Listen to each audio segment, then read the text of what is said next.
दोस्तों मान लीजिए आप कहीं जॉब करते हैं, आपका काम अच्छा चल रहा है, आपकी सैलरी भी अच्छी है और आपकी जॉब प्रोफाइल भी बहुत अच्छी है। आप रोज़ की तरह सुबह उठते हो, तैयार होकर ऑफिस जाते हो और ऑफिस जाते ही आपको पता लगता है कि आपको नौकरी से निकाल दिया गया है। ऐसा ही कुछ मेरे एक दोस्त के साथ हुआ जो कि हमारे ही यहाँ लोकल किसी फाइनेंशियल फर्म में काम करता था। वो सुबह गया तो उसको पता चला कि उसको नौकरी से निकाल दिया गया है और रीज़न पूछने पर उसको रीज़न भी नहीं बताया गया। तो ऐसी स्थिति में आप क्या करेंगे? उन पर कानूनन कार्रवाई करेंगे या उनके साथ झगड़ा करेंगे? इसी विषय में आज हम बात करने वाले हैं कि यदि कोई एम्प्लॉयर या कोई कंपनी आपको बिना किसी रीज़न के जॉब से निकाल देती है तो उस समय आपके क्या अधिकार हो सकते हैं। तो हेलो दोस्तों, स्वागत है आपका हमारे पेज जनता डिपार्टमेंट पर।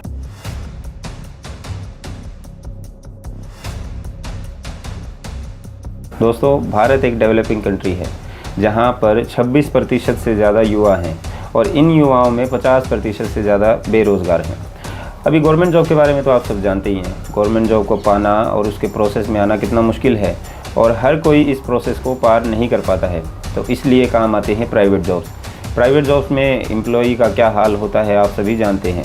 वर्कलोड इतना ज़्यादा और तनख्वाह उससे आधी या यूँ कहें कि आधी से भी ज़्यादा कम, और ओवर टाइम करवाने के नाम पर उनको कुछ नहीं दिया जाता है। कई कंपनियों में ओवर टाइम भी मिलता है, लेकिन ज़्यादातर कंपनियों में एक एम्प्लॉयर का शोषण ही किया जाता है। तो ऐसी स्थिति में काम आता है लेबर लॉ। अब आप लेबर लॉ सुनेंगे तो आपको ये लगेगा कि ये मज़दूरों के लिए बनाया गया कानून होगा, पर ऐसा नहीं है। लेबर लॉ जो है वो हर उस व्यक्ति पर लागू होता है जो किसी प्राइवेट फर्म में, किसी प्राइवेट सेक्टर में, किसी प्राइवेट कंपनी में या कहीं पर भी मजदूरी कर रहा है। हर व्यक्ति पर लेबर लॉ लागू होता है। दोस्तों, लेबर लॉ 1926 में शुरू किया गया था, जिसका उद्देश्य था औद्योगिकी को बढ़ावा देना, श्रम संघों का विकास करना, श्रमिकों को उनके अधिकारों के बारे में जागरूक करना, और ऐसे ही मिलते जुलते और भी कई सारे रीज़न थे। साथ ही लेबर लॉ ये भी डिफ़ाइन करता है कि मज़दूरों की मजदूरी कितनी होगी, अगर वो ओवर टाइम करते हैं तो उनको कितना ओवर टाइम दिया जाएगा, उनको तनख्वाह का भुगतान सही समय पे हो रहा है या नहीं, उनके अधिकारों का शोषण तो नहीं किया जा रहा। और भी कई ऐसे कानून हैं जो लेबर लॉ के अंडर में आते हैं, और लेबर लॉ एक काम करने वाले व्यक्ति के लिए बड़ा ज़रूरी है। आगे चलकर आपको पता लगेगा ऐसा क्यों है। दोस्तों, अब आते हैं उस सवाल पर जो मैंने वीडियो के शुरू में आपसे पूछा था कि यदि कोई कंपनी या कोई एम्प्लॉयर आपको बिना किसी रीज़न के नौकरी से निकाल दे तो उस स्थिति में आपके क्या अधिकार हैं। दोस्तों, भारत में किसी भी कर्मचारी को बिना कारण दिए नौकरी से नहीं निकाला जाता है। इसके लिए कुछ जॉब टर्मिनेशन रूल दिए गए हैं, जिसके आधार पर ही आप किसी कर्मचारी को या आपका एम्प्लॉयर आपको नौकरी से निकाल सकता है। जॉब टर्मिनेशन के रूल्स कुछ यूँ हैं। सबसे पहले आता है नोटिस। दोस्तों, अगर कोई कंपनी या कोई फर्म आपको नौकरी से निकालना चाहती है तो उन्हें 30 से 90 दिन का एडवांस नोटिस आपको देना होगा, जिसमें उनको ये बताना पड़ेगा कि आपको किस रीज़न से नौकरी से निकाला जा रहा है। Number 2, reason.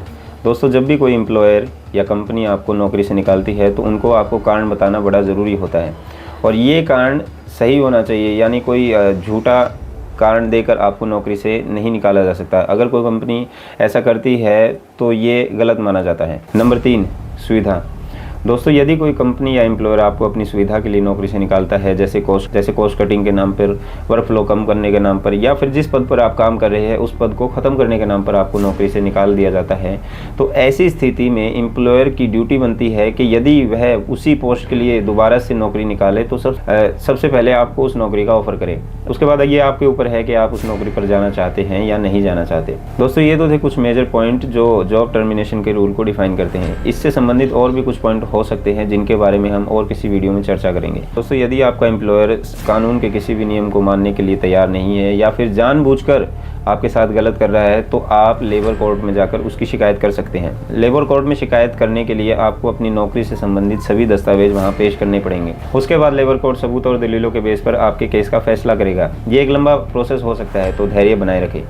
दोस्तों, आशा है आज की वीडियो से आपको कोई सहायता मिलेगी। इसी तरह की वीडियो देखने के लिए देखते रहें।